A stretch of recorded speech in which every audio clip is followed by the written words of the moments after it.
to the Made for Business show where Catholic moms come to learn how to build a business that is simple, holy, and profitable. I'm your host, Sterling Jakewith, and today we're talking about common issues that pop up with husbands after you make six figures. And some of these might pop up before then, but I see them almost every time after one of my clients is doing six figures or multiple six figures. So, the first one is that he wants it to stay at a hobby level. He thought it was a hobby. He was totally fine when you were doing it at a hobby level. But then as soon as it grows to some point, it's kind of an arbitrary point depending on what business it is and what your lifestyle is like. But when it starts to take up more space than he thought it was going to, he might be like, ooh, I don't like that. I thought you were going to do that during nap time. I thought you weren't going to work in the evenings. I thought you weren't going to do anything on Saturdays. It seems like your job has been taking a lot more time lately. Right? And so he had this idea that it was going to be at one level and it's starting to grow beyond that level. And he's frustrated about it. That's even a strong, by the way to say that. He might have even just made a comment, right? But we tend to be very sensitive about our businesses. And we feel very scared about what it would mean if our husband didn't support the business and would take it away from us, right? And so that's why even when they make comments that are just passing comments and he is still supportive and he's just really saying, I thought you weren't going to work on the weekend, something like that, he isn't going to ask you to close it, but we feel like, and then what do? You're very defensive, you're snappy. You start pointing out things that he does that are ridiculous. Well, you spend so much time in the garage on your thingamabobber, right? And so I find that a lot of times it's just a communication issue, but we don't want to communicate from the place of already being prickly, right? If you're already like a blowfish and you puffed out, spines are out, that is not the time to have a discussion with your husband about your business. Separate, go to different rooms, calm down, maybe schedule a time, and then come back and just say, tell me what you're thinking, and just listen to him. You do care about what he thinks. You guys do want to make plans for your family and be on the same page. Ask him what his concerns are. And say, why are you worried about that? Usually the first thing that he says, like, I don't want you working on Saturdays. Okay, why are you worried about that? And then there will be another reason, and maybe even another reason. And that's what he's really worried about. So it's good to understand that. And it's good to just be calm and talk to him without the fear that he's going to take your business away. God wouldn't put a dream on your heart and then make no way for it to happen. Right? Spouses usually end up on the same page. There might be a little bit of compromising from each one, or one person might just explain something and the other one might go, "Oh, I didn't see it that way. That's a great point." So I don't want you to think of this as a battle. It's not a battle. He's on your side. He loves you. You both want what's best for your family. But maybe both of you are having some assumptions that aren't true and you need to talk about it. The other thing is, as your business is growing, hopefully it's also bringing in more money. And some of you are just sticking that in your bank account, so he doesn't even see it. And so it might be time to take some of that money and do something for the family. So he can see, well, this isn't a hobby actually, and it is making money. He may not have known that. So him wanting it to be a different size than it is, which is often about time more than anything. It's really just that he wants it to be a different time size than it is. And so you guys just need to talk about that. What are the boundaries? Right? My husband has a hard no working on Sunday rule. Really, ever. Like, I just know he's so serious about that. I can't forget something or leave it or sneak it in on Sunday. I mean, he's not a tyrant. I don't get like in trouble, but he's just very serious about wanting to honor that for our family, and I love that about him, right? But that just means if I want something to be done, I'm asking myself on Saturday, okay, is everything done that needs to be done that can wait or that can wait until Monday. So the second thing, he wants to be involved in all of the decisions. Some of you, when you were beginning your business, he was involved in a lot of it. But then there's often this point where the business grows too big. He's not involved in all of it, but he still kind of wants to be.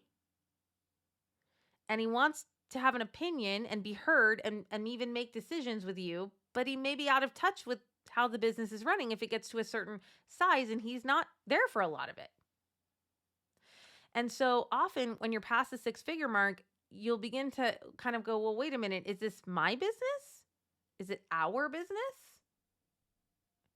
Are we making all the decisions together? And so you kind of have to decide that. I run a lot of things past my husband, but for my business, there are things that I decide either without him or I take his opinion and I do something else.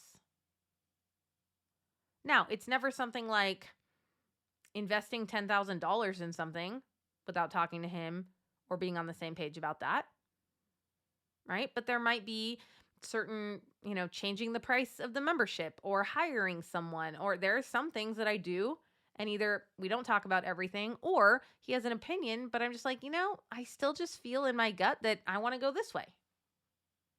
Now, we've kind of always set it up that way where it is my business and he has his.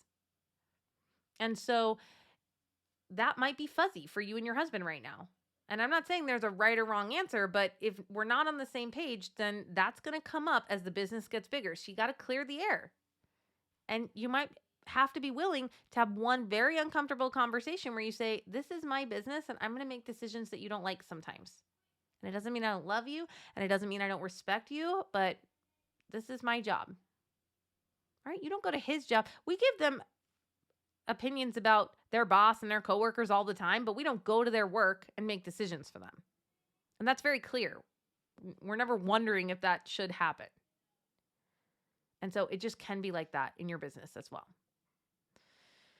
And again, you can involve him in all decisions if you want, and you don't have to. You guys can run the business together, or it could be yours, but be clear about that. Because as the business grows, that is just going to come to a point where it's going to need to be talked about. Okay, number 3. He wants to decide what you use the money for. Okay, so maybe you're starting to make money and you had this idea as soon as you made money that you were going to hire a house cleaner. And he might say, well, that's a silly waste of money. Why would we hire a house cleaner? You can do it. It's getting done. Why don't you just train the kids to do chores more? And so it's kind of like the second issue, like, well, is all the money our money? Do I get to decide what to do with the money? Right? And that might bring up a bigger question that you have about your total family finances. How is that run? And you might make an agreement like, okay, so there's the business and all the money that comes into the business, and then we pay all the business expenses. And then there's the profit that's left over.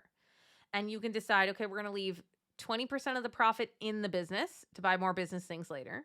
We're going to put 20% of it in our savings account or towards the kids' schooling. And then here's X amount of money that we're going to use for fun. And you might earmark, like, I get to choose what to do with this fun money, and you get to choose what to do with that fun money. Or we're going to decide together. Or I'm just going to spend it all. Right? There's no right or wrong way that we do it. But again, we can kind of fly under the radar for a while. But then as the business gets bigger, we just have to involve the husband. Even if it's to say, I'm not going to involve you. But I want you to do that from love and charity and compassion. Right? We want to have a good relationship. We want to be honorable Catholic wives. And so, what does that look like for your family? You guys get to talk about it. You guys get to decide. Don't walk away until you agree, at least on the ground rules. And so, we talk about husbands a lot, not in a gossipy way, in the Marian Mastermind. Because as it gets bigger, it affects your family more. It is appropriate that your husband is more involved, even in just, hey, how is this business going to change our family life? Are you okay if this grows and I hire a nanny for 20 hours a week? That's a family decision, even if you have enough money to pay for one. Does he get to decide how you spend the business money within the business?